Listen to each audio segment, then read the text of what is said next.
Assalamualaikum warahmatullahi wabarakatuh.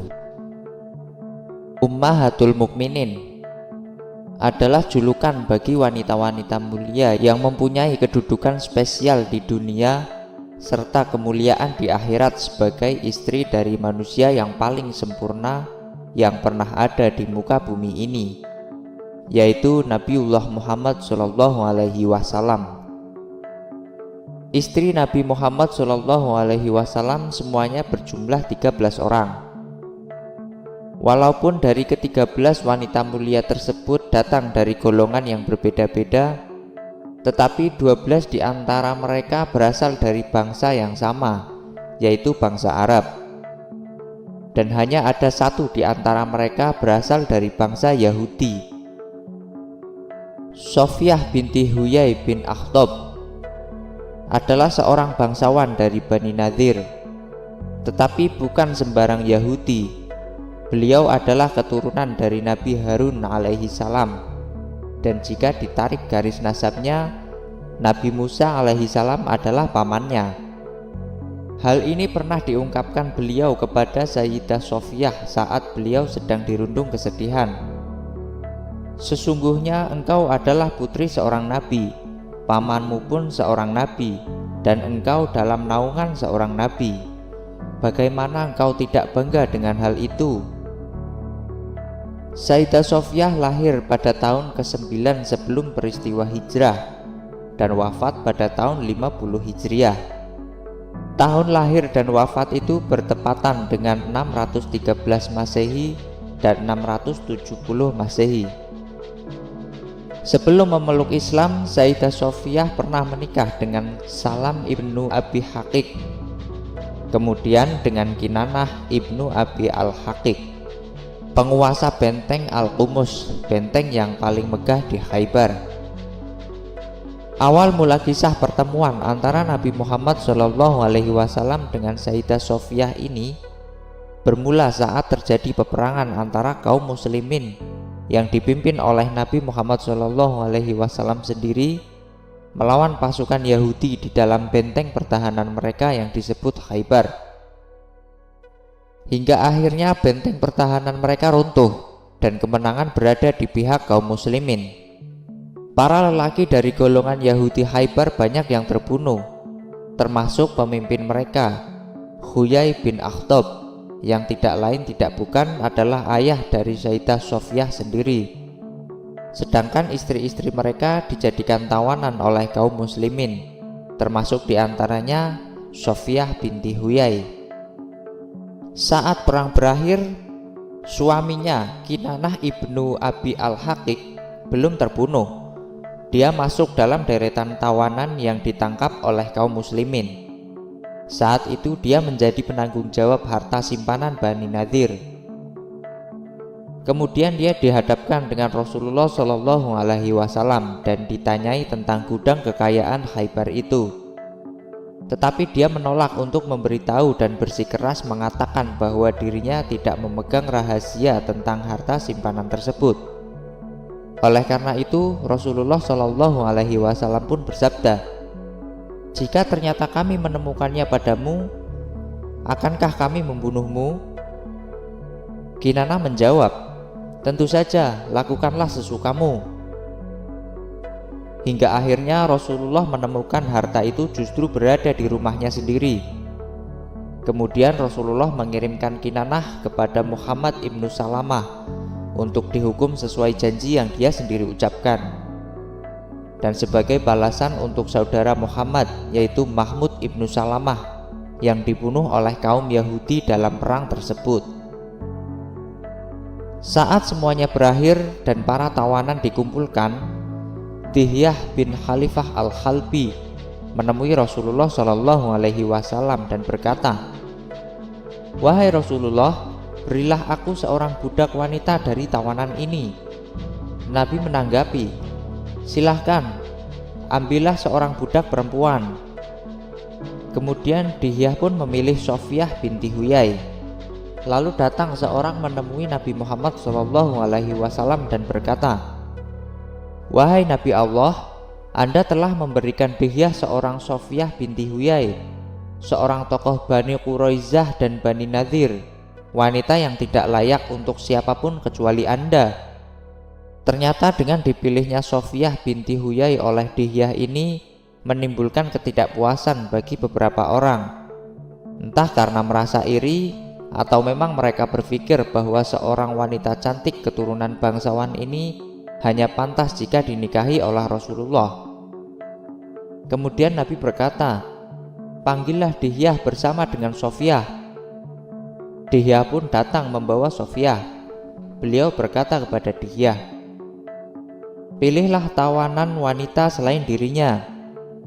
Dengan berat hati, Dihyah pun pergi tanpa membawa pulang Sofiyah, dan dia memilih tahanan yang lain untuk dijadikan budak. Kemudian Rasulullah memberikan pilihan kepada Sayyidah Sofiyah, apakah ingin dimerdekakan kemudian akan dikembalikan kepada kaumnya yang masih hidup di Khaybar, atau ingin masuk Islam kemudian dinikahi oleh Rasulullah. Sayyidah Sofiyah memilih untuk masuk Islam dan menikah dengan beliau dengan mas kawin kemerdekaannya. Dalam suatu hadis dari Anas disebutkan bahwa saat membawa Sofiyah binti Huyai, Rasulullah Shallallahu Alaihi Wasallam bertanya kepadanya, "Apakah engkau mau menikah denganku?" Sofiyah menjawab, "Wahai Rasulullah, ketika masih menjadi musyrik pun aku telah mengharapkan hal itu, apalagi jika Allah memberiku kesempatan untuk itu dalam Islam." Kemudian Sofiyah menceritakan hal yang tidak terduga kepada Rasulullah.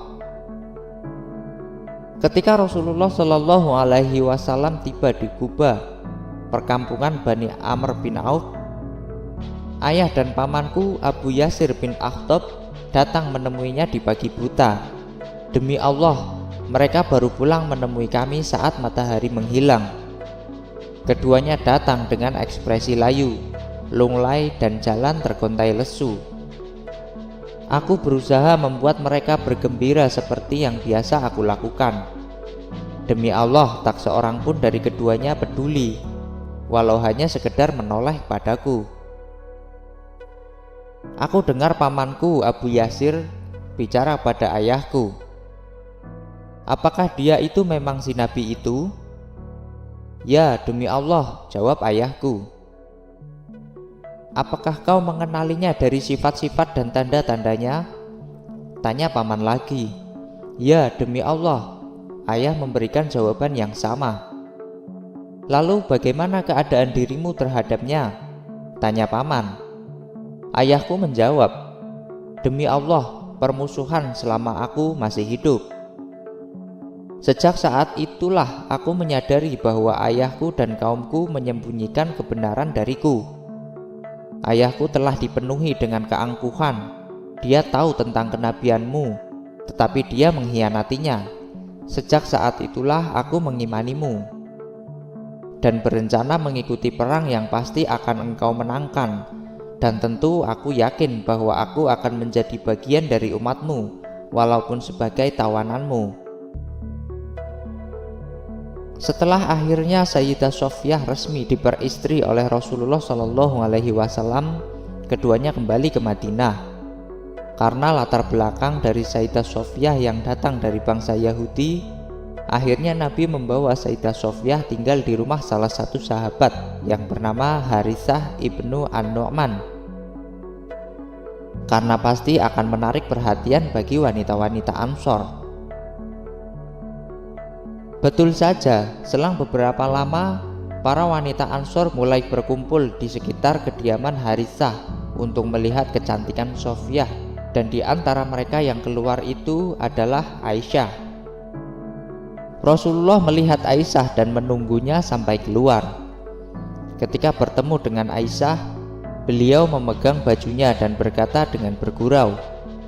Sambil tersenyum, beliau berkata, "Apa yang kau lihat, wahai wanita berambut pirang?" Aisyah radhiyallahu anha menjawab, "Aku melihat seorang wanita Yahudi." Rasulullah Shallallahu Alaihi Wasallam bersabda, "Janganlah engkau berkata demikian, karena Sofiyah telah masuk Islam dan menjadi muslimah yang baik." Kemudian Aisyah berjalan dengan penuh kecemburuan dan kejengkelan. Pasalnya ia pun mengakui akan kecantikan dan keelokan Sofiyah di hadapan para istri yang lain. Ternyata keadaan ini tidak berhenti sampai di situ.